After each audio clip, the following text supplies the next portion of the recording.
आता बघूया मग काय म्हणतात आपण लोकांना विकासाच्या आमचा विभाग आहे खूप झालाच नाही त्यावरती लोकांचं मतपरिवर्तन झालेली आहे ऑलरेडी. लोक उत्तम लोक उमेदवार म्हणून दिलेला आनंदी आहेत आमच्या समाजाच्या विभागामध्ये.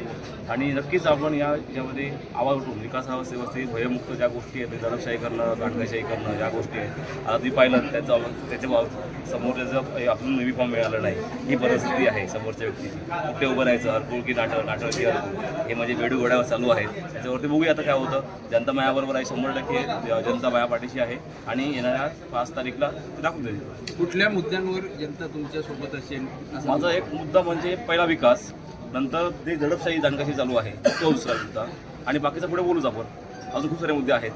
येणाऱ्या काळात आपण पुढे तुमचं जे प्रतिक्रिया असतील आपलं समजतील आपल्याला. आमच्या दडपशाहीचा आरोप करताय नेमका कोणावरती आहे? जगजाहीर आहे जिल्ह्यात, सांगायची गरज नाही. तुम्ही पोलिटिशियन असतील कोर्ट असतील सगळं सगळं जग आहे. मला स्पष्टीकरण द्यायची गरज नाही त्या विषयावरती. आपण पुढे येणार काळात सगळं पुराव्याविषयी दाखवतो. आपला विरोधी उमेदवार म्हणून भाजपचे संदेश सावंत यांनी आपला उमेदवारी दाखल केला. त्यांना फॉर्म मिळाला आहे नाटक जिल्हा मतदारसंघातून अधिकृत उमेदवार त्यांनी तुमच्यावर दाखल केलं आहे. तगडं आव्हान तुमच्या समोर असणार आहे, कसं पाहिजे? त्यांना नक्कीच माझ्याकडून शुभेच्छा असतील पण लोकांची शुभेच्छा नसतील एवढंच. विजय कसा असेल काय वाटतं? मुलाला आमचा असेल जनताने ऑलरेडी मला ठरवलेलं आहे उत्तम विकास निवडून द्यायचं. असं म्हटलं जातं की रोट्या सावंत स्पर्धेचं डिक्लेअर जप्त आता त्यांचं इथे बॅनर करायला होते मोठ्या करा कपाळात काय काय लागलं होतं. आम्ही बघितलं पाहिलं आहे सर्व जगजाहीर झालेलं आहे. इकडे बघत बोलले आमचे 600 मताने आघाडी घेऊ आता 15 आघाडी घेऊ. काय झालं जनतेने करून दाखवलं. पैसा वारू पेरून किंवा दडपशाही करून निवडणुका जिंकता येत नाहीत. लोकांमध्ये पोहोचलं पाहिजे. गावात जाऊन फक्त मिटिंग लावणं आणि एवढ्या लोकांचे पक्षभेद करून न्यूजवर दाखवणं की मी पक्षभेद करतोय संघटना बांधणी करतो असं बांधणी होत नसते. लोक बरोबर चांगल्या वैचारिक माणसाला मतदान करतात.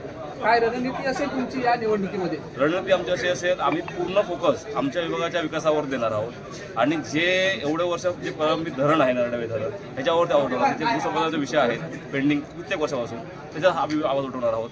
असे आमच्या विकासाच्या मुद्द्यावरच आम्ही काम करणार आहोत. दडपशाही आणि विकासाचे मुद्दे. विकासाचे मुद्दे म्हणताय पण नरडवे आपलं नागपूर जिल्हा मतदारसंघामध्ये रस्ते मात्र गुळगुळीत दिसत आहेत, डांबरीकरण झालं दिसतं. हे मी आल्यानंतर झाले आहेत. तुम्हालाही माहिती आहे आंदोलन 2021 मध्ये केल्यानंतर त्याच्यानंतर मग कोणतरी एक आता इथे मोठा माणूस म्हणजे छोटा एक माणूस आला मुलगा आलाय आणि तो आंदोलन करतोय. याचा आता माझा काहीतरी इथे पायाखालची वाळू हलणार आहे. मग विकास करायचा आहे. मग नारळ फोडायचे. मग कसे नारळ फोडते तुम्हालाही माहिती सांगायची. बघा सगळं जनतेला माहिती आहे. तिकडच्या उत्तम लोक आल्यानंतर तिथे विकास झालेला आहे. त्याच्या 70 म्हणजे पहिलं कसं होतं मी सांगेन ती पुरवायची त्या वेळात नको का लोकांना काय माहिती एकच माणूस होता चला कुठे सांगा नाव घेतो मी जाऊ दे काय बोलतो बघूया नंतर फेसवरती. पण कसं आहे आपण जी गोष्ट करतोय ती लोकांवरती पोचली पाहिजे.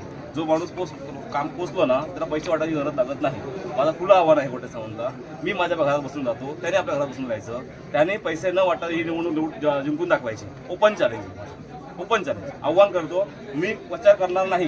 गोट्या सावंतने पण प्रचार करायचा नाही समोरच्या पक्षाचा. मी कोण जनता कोणाला बहुमत करते हे त्या आपल्या मतपेटीत दिसून नये.